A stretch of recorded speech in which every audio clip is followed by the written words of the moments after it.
Um, we're going to talk first off today. We're going to review exceptions a little bit.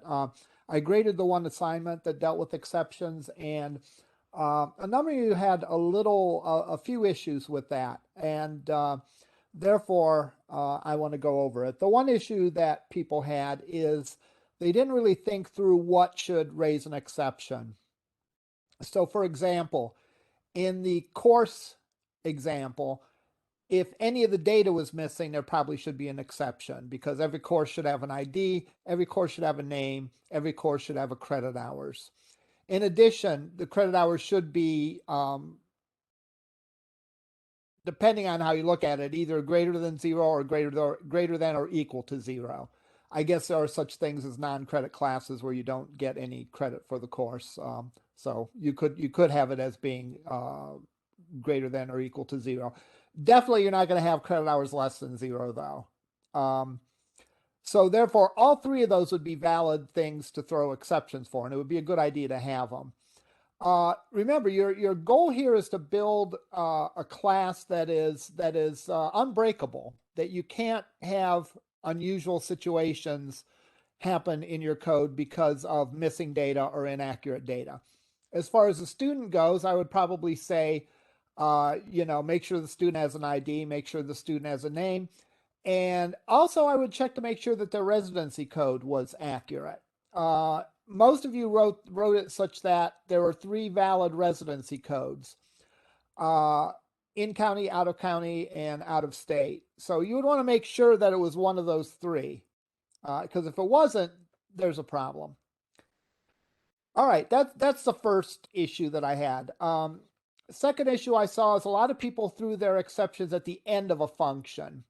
Typically, you want to do it at the beginning of the function because if something is not valid, you don't want to continue on and do other stuff. So you want to check that before you go and do the other stuff. The last thing that people had issues with was the way that they either put exceptions in the set method, but not in the constructor, or in the constructor and not in the set method. It should be both. So let's look at this example that we had before to show you exactly what I mean. There are two ways that you can set the sides of this triangle. You can either set it through the constructor, or you can call a set sides method, or you can call the set individual side method. All right, set side one, set side two, and set side three. All right. I put the exception test in the set side method. So if the argument is less than one, these are integers. So if it's less than one, there is a exception. And I throw a new triangle exception. I say side one is invalid. Do the same thing for side two or side three. But I want to make sure that set side, any way that you go and try to set the sides of the triangle, that it goes through these methods. Therefore, I have my set sides method not set them directly, but call the set side method. So the method that sets all the sides calls the three individual set side methods, 1, 2, and 3. If I did something like this in here,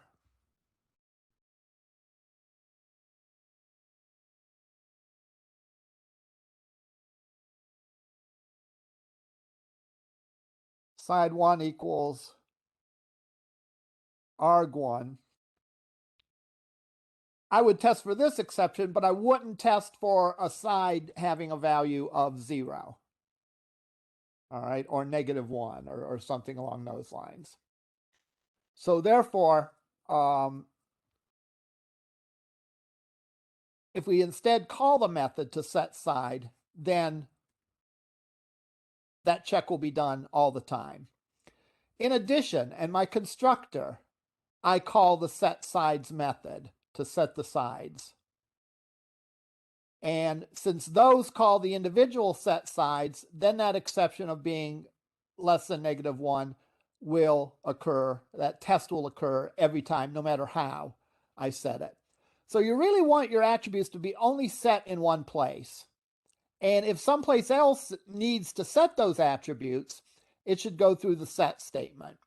The value of that is I can put my exception testing in the set function, and everywhere that calls it potentially can throw that exception if there's a problem with the value from the set statement. So a lot of you did this and wrote the constructor like this, for example, instead of setting the sides, you did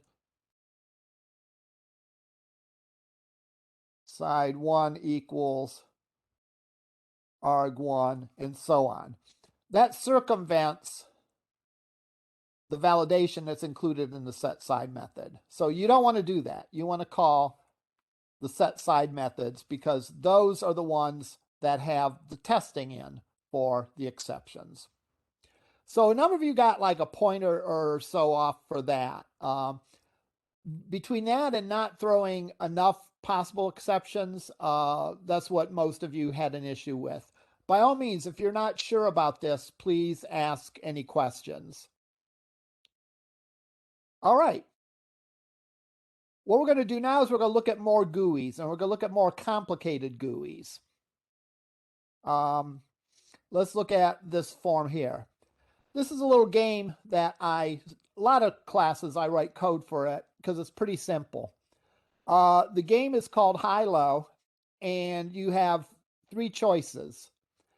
When there's a roll of the dice, all right, you roll 2 dice, and before you roll, oh, let me see, I have a question. When you talk about having an exception for each of the attributes of a course, do you mean throwing an exception if an empty string was passed? Yes, whatever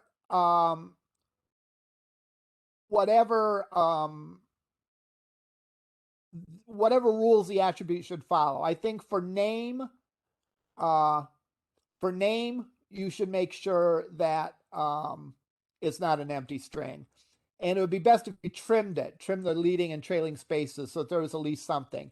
You could make another rule to say that the course was at least, or the course name was at least 10 characters long. You could have a rule like that if you thought that made sense. But the rule would depend on the kind of data that you're talking about. If it was a integer, for example, if one of the attributes was an integer, your ID number, then you would test to make sure that it is probably not a negative number, because you probably wouldn't have a negative number for an ID. All right. So this is a high-low game. And the way it works is you roll 2 dice, and prior to rolling the 2 dice, you make a prediction of whether the values of it are going to be low, 7, or high. Low is defined as 2 through 6. 7 is, of course, 7, which is the most common number if you roll 2 dice. And high is the values 8 through 12. So you predict either high, low, or 7. You roll the dice. If you pick high or low, and it is high or low, all right, if it fits in that range, if you pick high and the dice was 9, for example, then you would win an amount of money equal to the amount that you bet. If it was not high, you would lose your bet. If you picked high and you rolled 2 2s, for example, then the value of the 2 dice is 4. 4 is not in the 8 through 12 range, therefore you would lose the bet. Likewise with low, if I picked low and I rolled a 2 and a 2, I would win. So I'd win the amount of my bet. If I rolled a 6 and a 5, I would lose my bet if I pick low. If I pick 7 and it is 7, I win 4 to 1 of what I bet. So if I bet $1 or 1 point, if you don't want to actually gamble, if you bet 1 point, then you would win 4 points. If you do the math on this, you're actually, this game, like most games, the odds are not in your favor, right? Because it's a 6 to 1 chance of rolling a 7 and you're only getting paid 4 to 1. So anyhow, I have some classes in here. Let's sort by the file type to show you the classes. I have a dice, and this represents a single dice, a single die, I probably should say. All right. I have a die test. That's just to test my dice rolling to make sure that my dice rolling seems reasonable. All right. What if I got my random number generation wrong? If I, instead of going, if I generate a number from 1 to 5 instead of from 1 to 6, I want to make sure that my dice works before I put it in a game. That way, there still could be problems, but maybe the problems would relate to how the objects talk to each other and not something built into the dice object itself. I then have my HiLo game, which has the game logic, and I have a test class for it. Finally, I have the GUI that brings those together. So let's start off looking at the dice and the dice test. I'm going to open them both up in Visual Studio Code.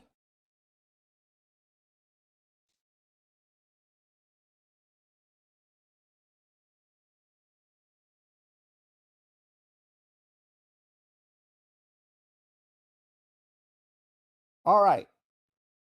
And my dice class doesn't have a lot in it. It has only one attribute, that is the value that is showing on the face. My constructor initializes it by rolling the dice. All right, there are no arguments in my constructor, so every time you use it, it is set to a random number. The random number is generated here, where I do int math.random, which will give us a number between 0 and 0.9 repeating. I multiply by 6, that will give us a number between 0 and 5.9 repeating. And then I add 1 to it, so I now have a number between 1 and 6.9 repeating. And then I take the integer version of that, so I truncate the decimal points. So that gives me a value between 1 and 6, which is the value of the dice. And I return that. I can also return it without rolling it again. So if I rolled it and I wanted to see later on in my code what the value of the dice was, I could call the get method. So that's all that's there for the dice. Pretty simple and straightforward. Now, how do I know this works? How do I know that Java random generator works or is reasonable? How do I know that I didn't make a mistake in this little statement here? Well, one way I could do it is roll it a bunch of times and test to see how many 1s come up, how many 2s come up, how many 3s come up, 4, 5, and 6s come up. So in this case, I have code that rolls the dice 10,000 times. All right. I have 6 counters. I could have done this in array, but this is just test code, so I'm not worried about making it elegant. All right. I have my dice object. I roll it in a loop that executes 10,000 times. I have a switch statement, which is sort of a similar to what you can use nested ifs for. I look at the value. If the value is 1, I increment counter 1. If it's 2, I increment counter 2, and so on. Finally, when I'm all done, I output out the counters. And these numbers should be very close to each other. Now, just because random fluctuations, it's not going to be actually, everyone's going to be within, it's going to be precisely 1/6 of the total. All right. There'll be some fluctuations. And the bigger number that we get, of course, if I did this for 100,000, let's do it for 60,000. That should be roughly 10,000 apiece. Now, if we notice one of them rolled 8,000, if there are only 8,000 1s rolled, you might wonder if there's a problem somewhere in your code. So I'm going to save this, and I'm going to compile the dice and dice test.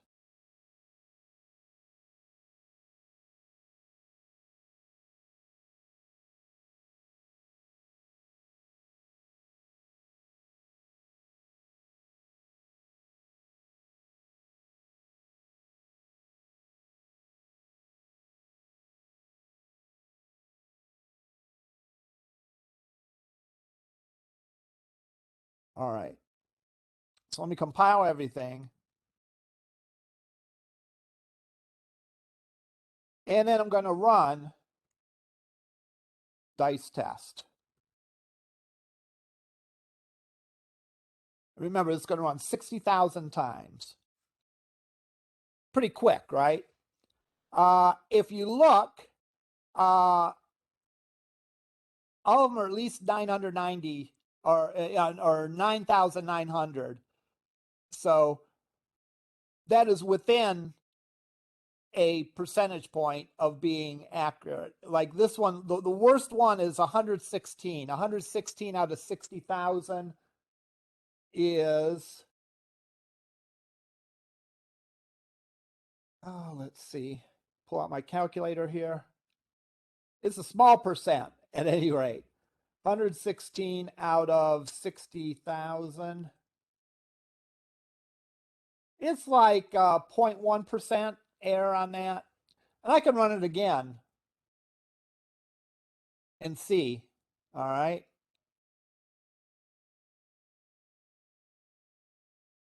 I would say this sort of shows to me that my dice class is accurate. All right. In other words, I didn't write this code wrong. And now I don't have to worry about that part of my programming. The only part I have to worry about is if I'm talking to the dice correctly. All right. I know that the dice actually returns the value that I would want it to, and works the way I want to. So I can kind of forget about this object. I know the methods, and I know it works. Now on to the game object. All right. The game object has two dice. Do I have a constructor? Nope, no constructor here. I have a method that I call play that throws an exception. And it tests for if the value of my choice is less than 0 or greater than 2. In other words, the way this is coded, a choice of 0 means that I've picked low. A choice of 1 means I've picked 7. A choice of 2 means I've picked high. So I make sure that my choices are 0, 1, or 1, 2, or 0, 1, and 2, right? I roll each dice. I sum them up. So I now have the sum. I set my payoff to 0. If they chose 0 and the amount is less than 7, then however much they bet, which I have as an argument here, they win that much. If, however, it's not less than 7, they lose that much. If they've chosen 7 and they roll a 7, I get 4 times the bet. All right, so if I bet 10 points, I would get 40 points. I only lose, though, one times the bet. So if I bet 10 points, I would only lose 10 points.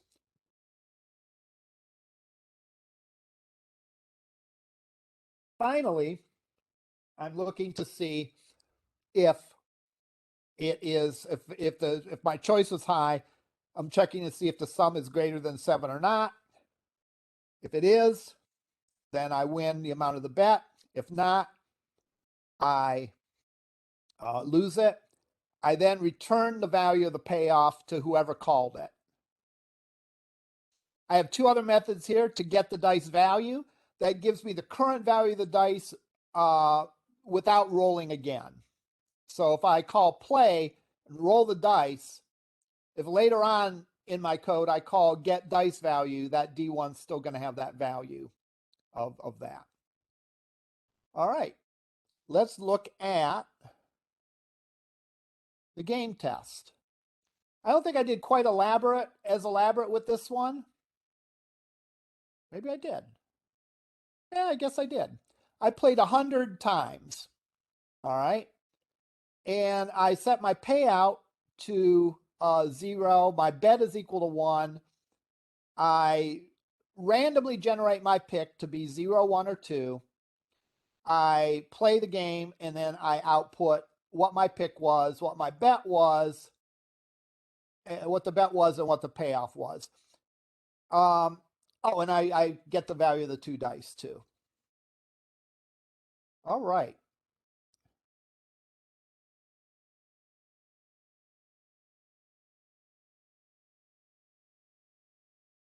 Okay. Uh, let's test this. So let's play 100 times.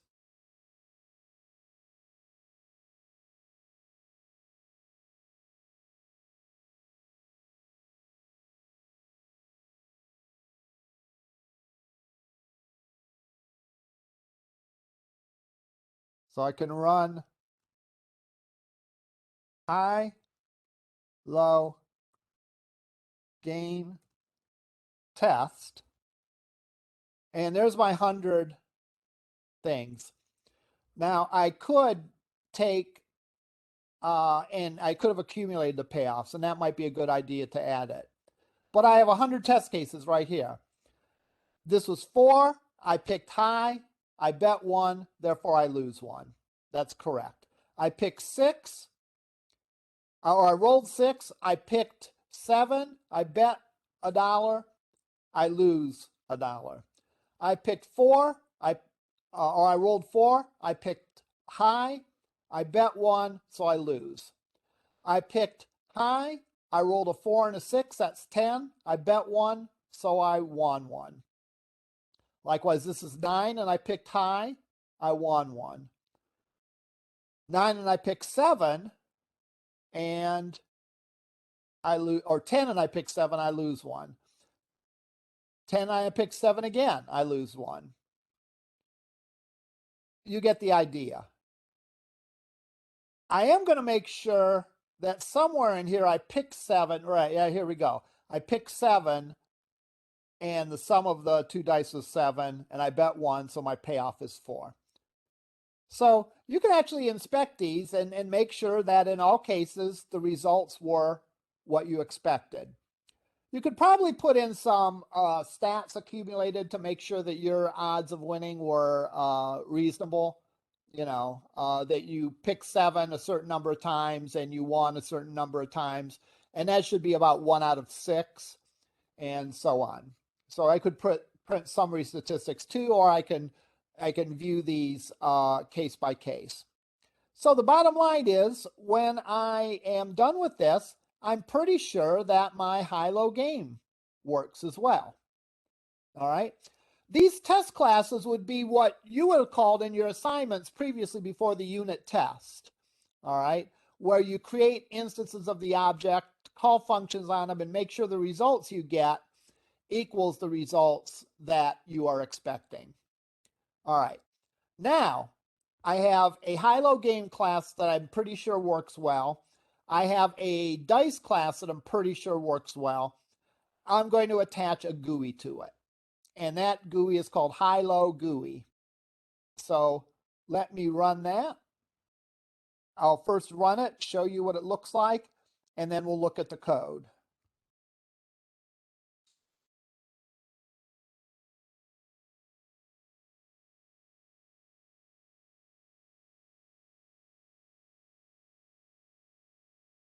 All right, I have 100 points. Make choice. All right. If I play, I get my exception that it's an invalid option, which I would expect that you would. Why is that? Because this is a value probably of -1. I call that method, and if you remember, that method made sure it was a number between 0 and 2. So let's pick 7, and I'll play. I lost because I rolled a 5 and a 1. Let's pick high and play. Lost again. Low, and I'll play. I won. So you can actually play this, and just because we tested the classes individually, now we're doesn't mean that this is going to be bug free, because remember, we have these 2 classes and they need to talk to each other correctly, or there might be things that I didn't think about that needed tested or whatever. So I am testing it, and I am making sure the results are what I would expect. How do I know I'm done? Well, that's one of the reasons that this kind of thing is tricky, because of the randomness involved. I can't define my unit test cases or my system test cases as well as I would like to, because the dice are random each time. What I would do in testing this is I'd make sure that if I pick low and it's low, I win. If I pick low and it's high, I lose. And if I pick low and it's 7, oh, it was 7 a minute ago, and I lost. So I'd make sure all 3 outcomes show up for each of the things that I have chosen for each of the 3 choices. And again, that's going to take a little bit of time, but not terribly number of time. You know, you get very lucky if you got it in 9 clicks, but I would think randomly doing this, that you should be able to, you should be able to test this in a fairly short amount of time to ensure that all the choices generate the correct results for any possible outcome. All right, let's look at the GUI. Let's notice what's different about this, what's different and what's the same, and we can kind of imagine how some of these things work. This is a label, right? Because I can't enter stuff in it. This is a label. This is something we haven't seen before. And it's a drop down, what we typically call a drop down. We'll see what it's called in Java Swing. And we have a button. Now, when is a drop down appropriate? It's appropriate when the options you have are limited. All right, where you're limited between, 2 or more options, and the options are mutually exclusive. All right. I usually put a dummy value at the top so that if the user isn't paying attention and just clicks play, that it gives them an error message. So I force the user to make a choice here. Really, I mean, there's a whole, there's a whole line of reasoning of whether you want to set a default or not. If it's something that you genuinely are going to default most of the time, then yeah, you can set a default. But if there's something where there doesn't seem to be a reasonable value for defaults, then I would put the dummy value at the beginning. All right, so let's look at the GUI code.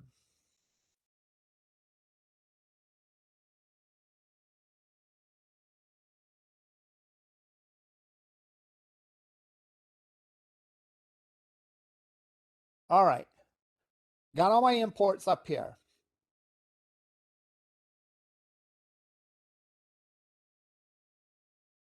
All right, first line says, public class HiLo GUI extends JFrame, all right, implements action listener. Does anyone want to take a stab at what that means, that it implements the action listener? What are some things we can conclude for that? I don't know, it's a different environment. It's not as easy to get answers. It's waiting for the user to do something. I'd say that's pretty accurate. It's listening to see if the user does something. And if the user does something, it's going to respond. And this is the class that does it. We don't have a separate action listener class, which we had that in some of the examples last time. It's possible to do this if you only have one button, right? Because if you only have one button, there's only one action that you're interested in, and that's when the user clicks on the button. All right. If there were multiple buttons to, I don't know, maybe there was another sort of game where you had multiple options to pick when you clicked the button, you could click different buttons, then I might have a separate action listener for each of those. But here I only have one action listener. All right. And so this class is going to be the action listener. Now, action listener is an interface. All right. So what that means is we've promised that this class implements all the functions contained in the interface. Now, what are the functions contained in the interface? Action performed. So line 53 to the end is what happens when we click the button. All right. What happens when we click the button? So let's look at how this is set up. We have our label that says that the points go here. That's sort of a placeholder. We have a label for make choice. We initialize the points at 100. We have a string for the list of options, a string array actually. Make choice, low, 7, and high. Those are the list of things that are going to be in the dropdown. All right. I make a combo box. So that is called a combo box. And that's one thing I don't like about this is it brings up some very useful help, but if I just want to show something, it's difficult. I make a combo box that contains strings called option list, and it's a new combo box, and it gets its list of options from this array.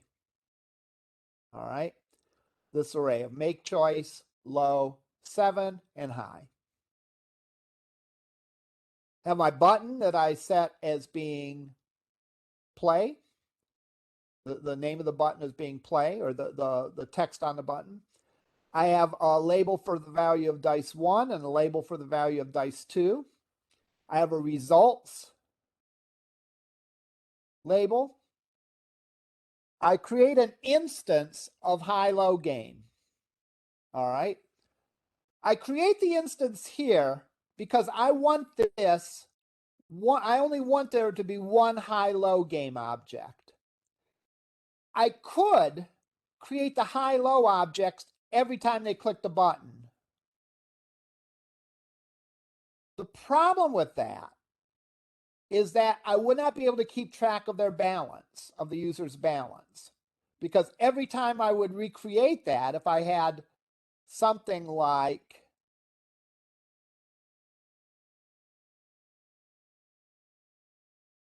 this code,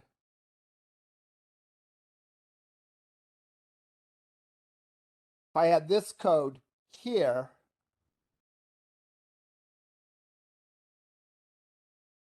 I would be recreating that object each time, and therefore I'd be reinitializing the number of points the user had.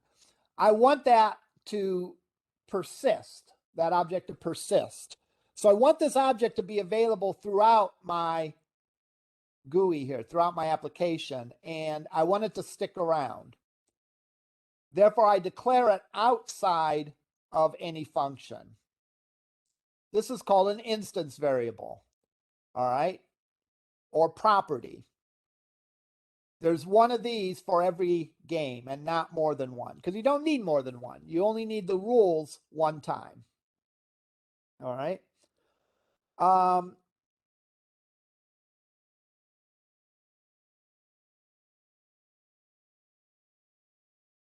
In your assignment where you have to do the pizzas, you're going to do something similar with the order class, because as I mentioned, you only have to worry about there being one order. All right. So therefore, your GUI is going to assume all the pizzas that you enter are for one order. So you're going to want the same thing. You're going to want that order object to stick around.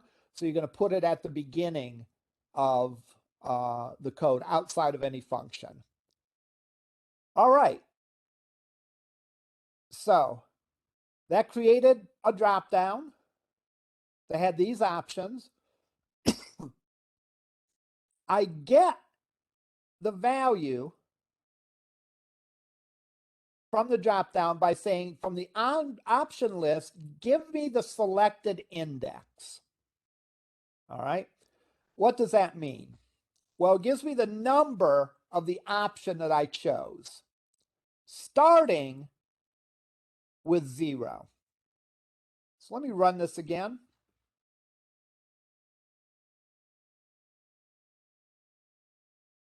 Make choice is index 0. Low is index 1. 7 is index 2. And high is index 3. Now, that's not what our program needs, though, right? Our high-low game object needs the index to be 0 for low, 1 for 7, and 2 for high, right? Because that's the values I'm using in that game object. So this GUI, what it has to do is it has to take the value from the form and more or less do a conversion. All right, which it does by subtracting 1.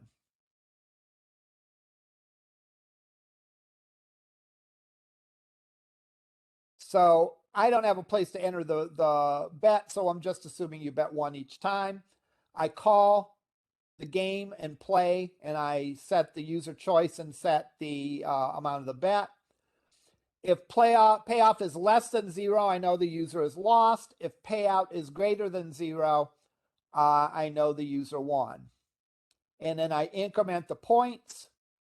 I set the point label, which is just a little function here that sets the text. The only reason I did this is we have to do that in a couple places. I think, yeah, we do that here and we do it down here. So to not duplicate data, I put a separate function for that. Now here's where the fun starts. I'm going to display the image, and this is something we haven't done before. We're going to display the image of a form. Now, if you look, the dice faces are named D1 through D6. So the D1 is a one dice face. D2 is 2 dots, 3 dots, 4 dots, 5 dots, 6 dots. So what I want to do is I know the number that the dice is. I can get that from the game class. I want to add D to it, all right, and concatenate that with .jpg because that's the full name of the file. If I rolled a 1, in other words, I want the image d1.jpg. If I rolled a 6, I want d6.jpg. I then go through these 3 steps to create the image. This brings the image into memory. This creates what's called an image icon, and this sets the image icon to the label. So these 3 steps, if you have the name of the file, will allow you to set an image as the icon associated with a label. So it essentially makes a label into an image. All of this is wrapped around a try-catch. Now, the only exception I can give is if they didn't choose anything. If they didn't choose anything, that would be user index 0. I subtract 1, I get a -1. When I call the play method, remember, it looks to see if the value is at least 0, 1, or 2. And if it's -1, it throws an exception, which gets caught here. And I use a toString method to supply the description of the exception. If there was a bug in the program, for example, and somehow the game object didn't get created or something like that, then it might throw another sort of exception as well. But in any case, all of the code that the user deals with, that the user interacts with, is wrapped in an exception check. And whatever that exception is, I mean, there's one that I'm planning on, and there might be others that are possible. Another option might be for an exception would be as if that one of these files didn't exist. If somehow it got corrupt and one of the files is missing, that would also be a case of where I would get an exception. Any questions about this? Wait a second for you to either ask or type in a question.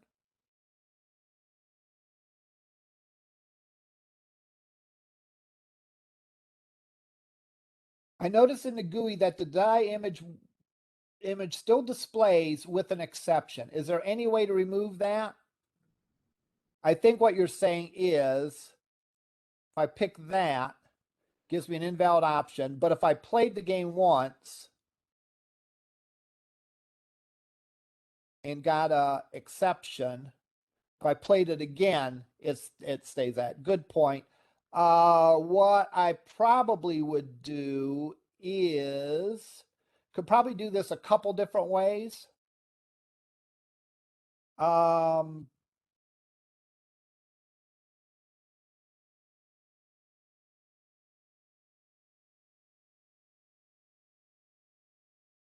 me Google real quick.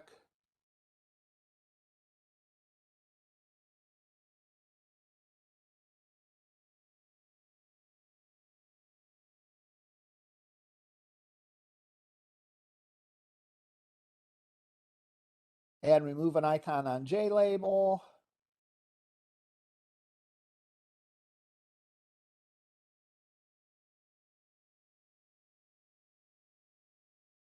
Oh, just set it to null. Okay. So I should be able to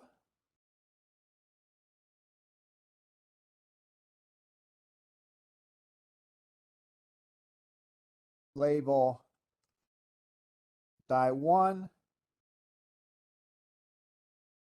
set icon null, label die 2.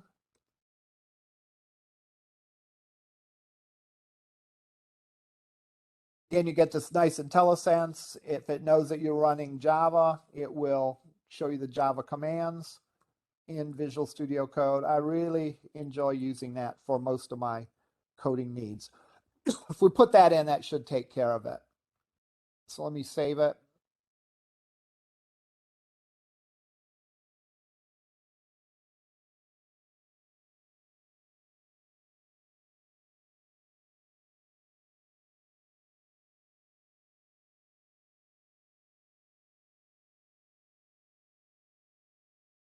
So if I display it, then get an exception, poof, there they go, disappear. Good question. Maybe set the image to invisible. That possibly could work too. Yeah, I mean, that would be a different way to do it. I would prefer to set the icon to null because I'm setting the icon anyhow. If I set the visibility to false, I would have to remember to set the visibility back to true, which isn't a big deal, but it's an extra step you'd have to worry about. Not that it's a huge deal, but yeah, for that reason, I'd probably just set the icon. All right, I have a couple other things I want to go over today in the short amount of time we have left. Oh, these are just small little one class test classes, just to show you how things work. This is a radio button test.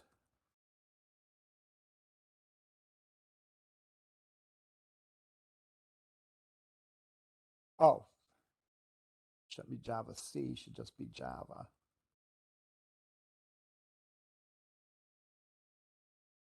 I can pick between these three options, and this tells me that I picked option 1, which is B1. So if you want to know how to use radio buttons, this example will show you. We'll look at it quickly. I believe all these are posted so that you can take a look at them.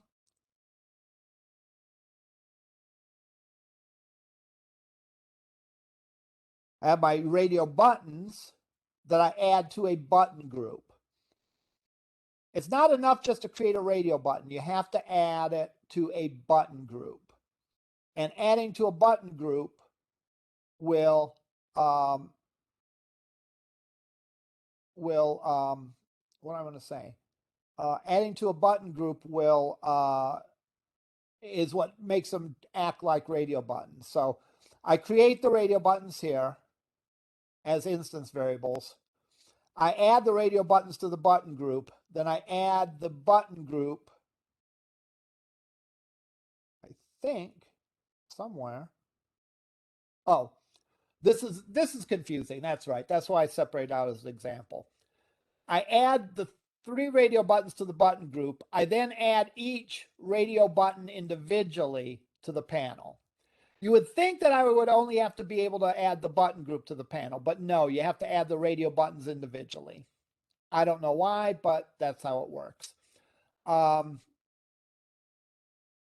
same button group is what makes them act like a radio button. So if you click one, it turns the others off. And this shows you the code. You test if the radio button is selected, and based on that, you can set the value to that. Here's another way to get the value from this. So take a minute and review this. We have one more thing to look at, I think.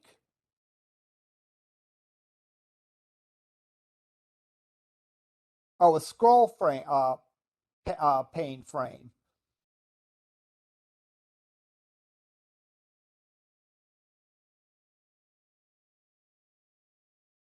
All this does is demonstrate a scroll pane, and a scroll pane is a panel that it will allow you to scroll if the data gets too long. This might be useful not necessarily for the pizza example, but for the bank account example, which I think is available. I don't know when it's available. It's available. It's probably available now. I don't remember the exact due date. If we look at this, it shows you how to do that.